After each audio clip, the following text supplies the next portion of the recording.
Hi guys, welcome sa ating Forex Weekly Outlook. So pag-uusapan natin ngayon yung analysis or setups kung ano nga ba magiging takbo or magiging market flow ng gold, Euro USD, JPY USD, AUD USD. Yan ang pag-uusapan natin sa video na to. Let's go!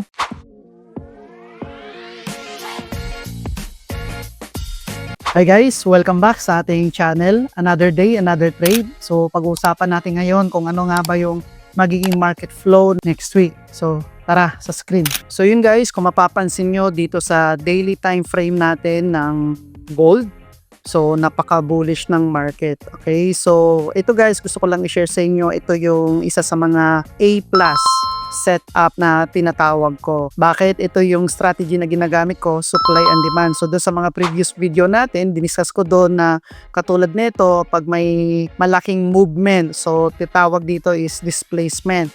So syempre, hindi natin sasabayan yan, pero dito sa daily time frame, kung lalo kang swing trader ka, hindi natin sasabayan yan, paantayin muna nating bumaba yung presyo dito sa discount zone or dito sa 50% below ng Fibonacci tool natin. So tingnan nyo guys, umakyat siya dito and then nag-iwan siya ng tawag natin is fair value gap.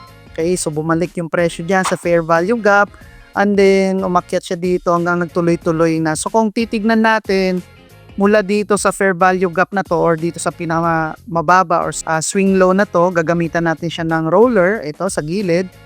And then, point lang natin yung roller dito papunta dito sa buy side liquidity na to, itong swing high na to. So yung guys, inabot siya ng 34 days. Ito pong nakikita nyo sa screen. So 24 bars yan.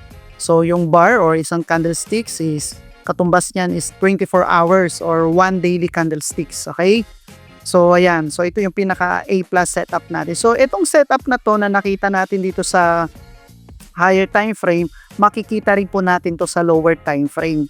So may mga nakuha po tayong setup dito sa 1 hour or sa 15-minute time frame. So check natin. So ayan. Punta natin 1 hour. Ayan. So dito guys, tingnan nyo. Pagbalik ng presyo dito sa daily time frame na fair value gap, nagkaroon siya na movement hanggang sa nakasabay tayo dito sa area na to. So nakapoint na tayo dito. Pero dahil day trader tayo, hindi ko na po hinantay na mag-TP siya doon within the week. Kumbaga within the day, as long as nagkaroon na ako ng risk-reward ratio or reward na 1:2, tinit-profit na po natin. Then along the way, nakakasabay po tayo dito. So may mga losses and then may mga profits din po tayo. So normal lang din po yun. Okay? So yan po yung naging takbo ng previous natin na setup dito sa gold. So ngayon guys, analyze natin kung ano yung maging takbo ng market. So kung mapapansin nyo dito sa daily time frame, napaka-bullish po ng market. Okay? So ayan po. 1, 2, 3, 4. So after niya nang ma-liquidate itong swing high na to, itong previous swing high nung Monday. Ito. Ayun Monday. So, na-liquidate niya na to and then nagtuloy-tuloy na siya. And then, pero dito guys, kung mapapansin nyo, dito sa daily time frame, mayroon po tayong nakitang fair value gap dito. Ayan. So, possible sa analysis natin is yung presyo, si gold, pwedeng bumaba dito sa area na to. Oops. And then, pwedeng magtuloy-tuloy na siya. Or, hindi na niya babalikan yan or magdedire-diretso na siya dyan. So, titignan natin kung ano magiging takbo. So, ito guys, kung mapapansin mo, halos pareho lang din dito yung setup niya na nangyari dito. Okay? So, titignan natin kung ano yung magiging another confirmations na ibibigay niya. So, sa 4-hour time frame, check natin kung ano po yung setup na makikita natin dito. Ayan. So sa 4-hour time frame, meron din po dito fair value gap. Ayan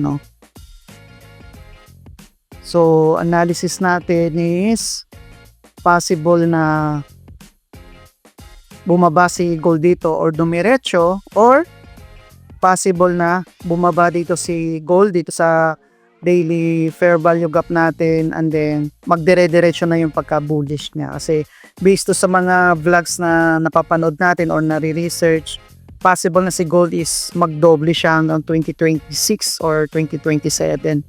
So tignan natin kung ano yung magiging market flow ng gold this coming 2026 or next week. Ayan. So far, ito yung analysis natin kay gold. Alright, so titingnan natin next week kung magbibigay siya ng confirmation dito, Monday, Tuesday hanggang Wednesday. Then kapag nabigay siya ng confirmation dito, pwede tayo mag-take ng trade. Or kapag hindi naman, antayin natin kasi possible talaga si gold bumaba sa area na to. Alright, so ngayon guys, yan po yung analysis natin dito sa gold. Okay, so punta naman tayo dito sa Euro USD. So, sa Euro USD, ito, bullish din. Okay, so kung titingnan nyo yung market structure guys ng Euro USD, bullish talaga siya. Tingnan nyo guys, oh. Ito yung swing high. Itong swing low, karoon ng swing high. So, hindi niya to na-break. Okay, nagkaroon ng swing low, and then nagkaroon ng swing high, na-break niya na tong area na to, itong previous na swing high na to. And then, nagkaroon ng swing low, swing high, swing low, swing high. So possible na bumaba siya sa area na to at liquidate niya tong itong dalawang liquidity na buy side liquidity na to. Ayan, ito at ito. Okay? So dito sa daily time frame, yung analysis natin is bullish. So kung mapapansin niyo dito guys sa screen, itong candlesticks, nagkaroon dito ng displacement, itong area na yan. So, ito, tapos dito sa daily time frame, nagkaroon ng daily na fair value gap. So, ito po yun. Ayan. Fair value gap. So, analysis natin, pwedeng or possible na bumaba yung price ng Euro USD dito bago siya bullish, or hindi rin natin sure na possible na si Euro USD umakyat or bumaba at dumiretso-diretso pababa. Okay, pero based sa analysis natin, dahil sa daily time frame napaka-bullish ng market itong Euro USD, possible na bumaba siya dito sa daily fair value gap natin. So 4 hour time frame, tingnan natin kung ano yung magandang setup na meron dito. So, ito, pwede natin lagyan ng label, itong Fibonacci tool natin. And then, itong presyo ngayon is sa daily time frame, nagkaroon ng malaking movement. Itong area na to, oops, nawala ang ating, yan, nagkaroon ng movement. So, yung presyo ngayon sa Euro USD, nandito siya sa area ng premium zone. So, possible na bumaba siya dito sa area na to, dito sa discount zone, bago siya umakyat. Ayan. Pagdating sa 1 hour, titignan natin next week by Monday or possible 2026 na. Kasi sa next week guys, ilang araw na lang natitira. So maraming holidays. So yung movement ng market hindi na ganun ka volatile. Okay? So tignan natin kung ano yung magiging market structure or market flow next week. So dito sa 1 hour time frame, mag-aantay tayo dito ng confirmation and then bago tayo take ng entry. Okay, so based sa analysis natin dito sa Euro USD, yung market napaka-bullish. Titingnan natin kung yung presyo bababa dito sa discount zone, magbibigay siya ng buy confirmation. Okay, pag nagbigay siya dyan, magti-take tayo ng entry. Possible na si Euro USD, most likely take out niya tong buy side liquidity, pati ito, or pati itong buy side liquidity na to. Okay, so tignan natin pagdating ng Monday. So punta naman tayo dito sa JBP USD. So sa JBP USD, tignan natin monthly time frame. So bullish din talaga siya, ayun no. Okay, and then ito, buy side liquidity. Ayan. And then ito, buy side liquidity din to. Ayan, or pwede rin natin tawagin na kadalasan tinatawag to sa smart money concept is equal highs. So possible i-take out ng market tong buy side liquidity at itong equal highs na to. Itong dalawa na yan. Okay? So sa sa monthly time frame, bullish yung market. Punta tayo sa weekly. Napaka-bullish din, no? Tingnan nyo guys, oh. Bullish na bullish yung market, 'di ba? So yan, no? Bullish talaga siya. So sa daily time frame, tignan natin kung mayroon tayong makita ang fair value gap dito. So dito sa daily time frame, mayroong fair value gap. Ito, nakikita nyo to, yan. So ito guys, sa previous video natin, diniscuss ko doon kung ano yung fair value gap. Okay, so explore lang natin. Meron po tayo doon playlist ng Forex training series at saka yung mga Forex tips natin. Right, so ito, nagkaroon ng movement. So sa supply and demand na strategy, mula dito sa area na to. Dito sa demand zone na to, ayan, ito yung demand zone. Dito nagsimula yung movement ng presyo. Ayan, so and then nakiwan din siya dito ng fair value gap. So most likely na si JBP USD is bababa sa area na to and then bago siya umakyat. Okay? So ulitin ko, dahil hindi natin talaga predictable yung market, possible na pag bumaba siya dito or umakyat siya dyan at possible magtuloy-tuloy na siya. Pero dito sa daily time frame natin or sa monthly time frame natin, bullish talaga yung market. Ang hanapin ko lang na entry setup dito is long position or buy position. So, tignan natin sa Monday kung bababa yung presyo dito. So, kapag nagbigay siya ng buy confirmations, magtitake tayo ng entry dito. Okay, so sa 4-hour time frame, karoon ng movement dito sa area na to. Ito guys, ayan o. So, kung bibase natin yung market dito sa Fibonacci tool, ayan o, nasa premium zone si JBP USD. So, nag-iwan pa siya dito sa daily time frame ng fair value gap or yung tinatawag na imbalance. Possible na si JBP USD bumaba sa area na to at umakyat. Okay? So, kapag nagbigay siya ng ganitong confirmation dito sa daily fair value gap, dito sa discount zone, or bumalik man siya dito sa demand zone, okay, at nagbigay siya ng buy confirmation, magtitake tayo ng entry. So, ito yung analysis natin dito sa JBP USD. Punta naman tayo dito sa AUD USD. So, monthly time frame. So, dun kanina guys sa Euro USD at saka sa gold, hindi ko na na-check yung monthly time frame. Pwede nyo na pong i-check yan. So, dito sa monthly time frame ni AUD USD, bullish din yung market. Pero kung titignan natin yung higher time frame, so ito guys, oh. Ayan, so ito yung swing high, swing low. Oops. Swing high, swing low, swing high, swing low, swing high. Ayan, oh. Pero hindi niya pa nabi-break to. Pero kung titignan natin sa monthly time frame, ulit natin. Ayan. Then punta tayo sa weekly. So dito sa weekly time frame, na-break niya na tong previous swing high na to, and then dito sa area na to, nagkaroon ng, ito guys, oh, nagkaroon siya ng weekly fair value gap.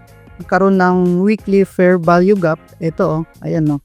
So bumalik siya dito and then umakyat. Okay, so steady time frame. So napaka-bullish ng weekly. Tignan natin sa daily time frame kung ano yung movement niya. So dito sa daily time frame, nag-iwan siya ng dalawang fair value gap. Ito, zoom natin. Zoom in. Okay, so nag-iwan din siya dito sa natin. Ayan. Alright. So nagkaroon ng dalawang daily fair value gap dito sa daily time frame natin. So tignan natin by next week kung bababa din yung EOD dito sa area na to bago siya umakyat, or bumaba siya talaga dito sa area na to. Ayan, then magkaroon ng ganyang confirmation, and then titingnan natin kung magbibigay siya ng buy confirmation or possible na hindi na rin siya bumaba or magdire-diretso na. Okay, so sa daily time frame, tingnan natin kung ano yung pinaka liquidity na mayroon dito. So na-take out niya na to. So pinaka swing line sa daily time frame, itong area na to. Ito na yun. Ayan. So ito yung pinaka buy side liquidity natin. So matagal-tagal pa yan bago niya maabot. Okay, so sa 4 hour, mabagal lang aking internet. Okay, so sa 4 hours, Ito, so last week nagkaroon siya dito ng ito. Ayan. Okay, so nagkaroon ng displacement yan sa 4-hour time frame. And then bumaba siya dito sa equilibrium. Ito sa 50% na to. Sa area ng Fibonacci tool. Ayan din umakyat. So sa 15-minute time frame, nagbigay ba siya ng bike information? So possible guys, hindi ko to iti-take. So possible dito sa AUD na to, kung nakita kong nag-set, hindi ako magti-take ng entry. Pero kung dito siya nagbigay sa area na to, yan ang buy confirmation, possible na nag-take ako ng entry dito sa AUD USD. Sa ngayon, ito yung nakikita natin sa daily time frame, sa weekly time frame, sa monthly time frame, yung takbo ng gold, Euro USD, JBP USD, AUD USD na napaka-bullish talaga niya. So kung ako personally magte-take ng trade, ang hanapin ko lang is puro lang long position. So medyo risky sa strategy ko na mag-take ako ng sell positions kasi based on sa higher time frame, bullish talaga ng market. Okay? So kung ika-counter trend ko yan, medyo delikado yung setup natin. Okay? So tignan natin sa next week starting Monday kung ano yung magiging takbo ng setup natin dito sa mga major pairs na to. Alright? So mapapansin nyo dito sa gold kanina, ito pinakita ko sa inyo yung A+ setup na strategy na ginagamit natin dito sa supply and demand. So kung mapapansin nyo, ayan no, nagkaroon siya ng displacement and then bumalik yung presyo dito and then umakyat. Ito higher time frame to ha. So kung ikaw swing trader, paldo-paldo ka talaga kasi kung ito rin yung strategy na ginagamit mo. Right? So ito guys, nakita nyo sa daily time frame na nagkaroon ng fair value gap, bumalik yung presyo dito, and then nag-take tayo ng entry dyan. It took alos 39 days. Ilan kanina yon? Ito, 34 days bago niya na liquidate itong swing high na to na liquidity. Okay, so itong A+ setup na mayroon tayo, makikita rin natin to sa lower time frame. Kailangan mo lang maging kumbaga kalasan yung mata mo para makita mo tong A+ setup na to sa mga lower time frame. So yun lang guys, ang Forex Weekly analysis natin kung ano yung setup na gagawin natin dito sa 4 na major pairs na to. Sana meron kayong nakuwang idea kung ano yung magiging market flow ng mga Forex pairs na to starting Monday or 2026 na, first week or second week. So guys, kung bago ka pa lang dito sa channel, huwag kalimutan mag-subscribe at i-like or i-share na rin natin tong video na to dun sa mga kakilala natin na gusto rin magkaroon ng idea para at least updated kayo sa upcoming videos natin, lalong-lalo na sa Forex tips, Forex Weekly, Outlook, analysis and setups natin every week. Kung ikaw bago pa lang at nag-aaral pa lang sa Forex trading, pwede nyo rin po i-check yung playlist natin. Meron po akong ginawang 3 training series videos doon, step by step kung paano makapagsimula dito sa Forex trading. So, yun lang at kita-kits po tayo sa next na video. Let's go!